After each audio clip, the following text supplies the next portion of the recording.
বেছিমাৰিত আপোনালোকে শুনিলে আচৰিত হ'ব। মই বিধায়ক হোৱাৰ পিছৰ পৰা কংগ্ৰেছে এটা চক্ৰান্ত কৰি আছে, গতিকে মই বিধায়ক হোৱাৰ পিছত গোটেইখিনি কাম সম্পূৰ্ণ কৰি দিছোঁ। কাম চলি আছে। ইয়াতে আগতে 25 ফুট আছে ৰাস্তা, এই ৰাস্তা আলোচনাৰ মাধ্যমত আমি 50 ফুট কৰিছোঁ। কিন্তু আমচিয়ে হঠাৎ ডিচিশ্যন লৈছে আপোনাৰ 40 ফুট কৰিব লাগিছে। কেনেকৈ চক্ৰান্ত কৰিছে? বেছিমাৰিৰ পৰা মই বিধায়ক পৰা বিধায়ক হৈছোঁ। যি হওক, দলগাঁও সমষ্টিৰ ৰাইজে মোক বিধায়ক বনাইছে। বেছিমাৰিত কোনো উন্নয়ন হোৱা নাছিলে 15 বছৰত। বেছিমাৰি ড্ৰেইন নাছিলে, বেছিমাৰি মেইন ৰোডত, এইটো ৰোডত হস্পিটেল যিটো ৰোড ৰাস্তা যিটো আপোনাৰ হাই ছেকেণ্ডেৰী ৰোড, এই ৰোডত একাটো পানী আছিলে। 15 বছৰ মানুহে জাতৰ যন্ত্ৰণা ভুগিছে। ড্ৰেইন নাই, খোৱা পানী বিধি ব্যৱস্থা আছে মাৰ্কেটত, চব্জি মাৰ্কেটত। আপোনাৰ চব্জি মাৰ্কেটৰ অৱস্থা বেয়া আছিলে, একাটো পেক আছিলে। গতিকে মই বিধায়ক হোৱাৰ পিছত গোটেইখিনি কাম সম্পূৰ্ণ কৰি দিছোঁ। এই কথাখিনি মানে আপোনাৰ এইবাৰ যিহেতুকে বেছিমাৰিৰ পৰা কংগ্ৰেছ উচল হৈছে, কংগ্ৰেছে আমচুক মানে ইউজ কৰি কিনে দৰং জিলা আমচুৰ সভাপতিৰ লগত আলোচনা কৰি এই কামখিনি কৰি যাতে মোৰ এটা বদনাম হয়। মই উচ্ছেদৰ বিৰুদ্ধে, মই কিন্তু ৰাস্তা বহলীকৰণৰ ফেভাৰত। ৰাস্তা বহল হ'ব লাগে, ৰাস্তাৰ কাম মই চেংচন কৰাই আনি দিছোঁ। 8 কোটি টকা মাননীয় মুখ্যমন্ত্ৰীৰ লগত কথা পাতি মই চেংচন কৰাই দিছোঁ। কাম চলি আছে।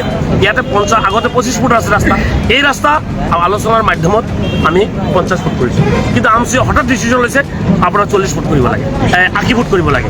80 ফুট কৰিলে গোটেই বেছিমাৰি আপোনাৰ ধ্বংস হৈ যায়। প্লাছ এটা কথা লিখি তেখেতসকলে দিছে যে আপোনাৰ ইমানৰ নম্বৰ আৰু ইমানৰ নম্বৰ দাগ আপোনাৰ উচ্ছেদ কৰিব লাগে।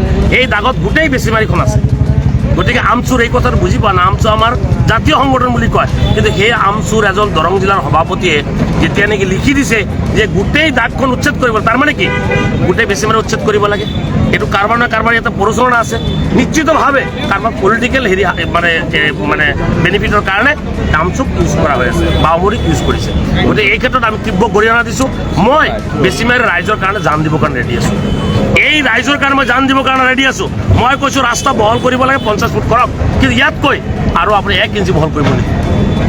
মেচিনেল হাইৱে আজি 50 ফুট হয়, গতিকে এইটো ৰাস্তা কিয় কাৰণে 50 ফুট বহল কৰা নাই? মই শুনা মতে কিবা আপোনাৰ মানে আমচুৰ লগত কিবা দোকানদাৰৰ লগত কিবা খেলি মেলি এটা হৈছে।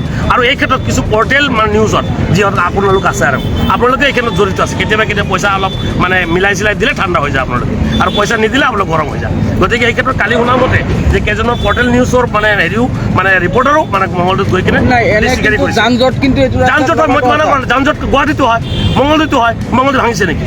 খাৰপটীত ভাঙিছে নেকি? খাৰপটী হস্পিটেলত যানজঁটৰ কাৰণে মানুহ যাব নোৱাৰে, তাতে ভাঙিছে নেকি? তাতে ভাঙা নাই, মাত্ৰ মিয়া মানুহৰ উচ্ছেদ নেকি? আৰু সেই উচ্ছেদত বিজেপিয়ে উচ্ছেদ বিচাৰি আছে আৰু দৰং জিলা আমচিয়ে তাতে ছাপোৰ্ট কৰিছে। What is this?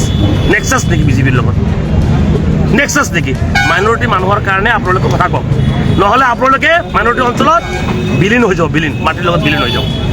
গতিকে মই আহ্বান কৰিছোঁ, আপোনালোককো আহ্বান কৰিছোঁ যে আপোনালোকো সেই সৰু সুৰা কথা চিন্তা নকৰি বৃহত্তৰ মাইনৰিটি মানুহৰ কথা চিন্তা কৰক, বৃহত্তৰ ৰাইজৰ কাৰণে চিন্তা কৰক। ৰাস্তা বহল হ'ব লাগে, এইটো বিচাৰিছোঁ, আমি শ্ৰদ্ধা কৰিছোঁ। প্ৰশাসনে উচ্ছেদ কৰি আছে, আমি মানা কৰা নাই। কিন্তু সেই কাৰণত MLA চাহাবক বদনাম কেনেকৈ কৰা যায়? ৰাজনীতি, 100% ৰাজনীতি, 100% ৰাজনীতি। নহ'লে আমচুৰ লগত আলোচনা হোৱাৰ পিছতে 50 ফুট কৰা হৈছে। কিন্তু আজি কিয় নহয়? আজি কিয় জাগাত কিয় নাই?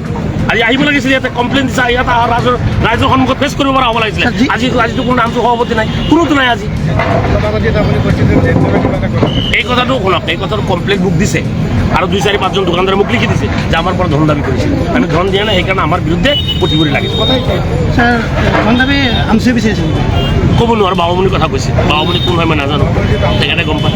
আৰু যে যিখিনি দাগ উল্লেখ কৰিছে, দাগখিনি আপোনাৰ গোটেই বেছিমাৰি ধ্বংস হৈ যাব। আৰে আপুনি কি কৈছে? কাৰ লিখি দিছে তাতে আমচুৰ এপ্লিকেশ্যন মৰ্মে আমি উচ্ছেদ কৰিবৰ কাৰণে হেৰি কৰিছোঁ। আমচি এপ্লিকেশ্যন দিছে, দৰং আমচি ইণ্ডিকেট কৰা আছে নহয়, লিখিত আছে তাতে, আৰু আমচি ষ্টেটমেণ্ট দিয়ে আছে নহয়। বেছিমাৰি ৰাইজৰ স্বাৰ্থত আমচিয়ে কাম কৰিব লাগে। আজি কৰি কৈছে যে আমি ৰাস্তা ক্লিয়াৰ, ৰাস্তাটো আমি ক্লিয়াৰ বিচাৰিছোঁ, কিন্তু সেইকাৰণে বেছিমাৰি ধ্বংস হ'ব নিদিওঁ নহয়, গোটেই বেছিমাৰিখন ভাঙি দিব নিদিওঁ নহয়। কিয় ভাঙিব দিম? এনেকৈ যান জঁটটো গোটেই বিশ্বত হৈ আছে, ক'ত আপোনাৰ ট্ৰেফিক জাম নাই?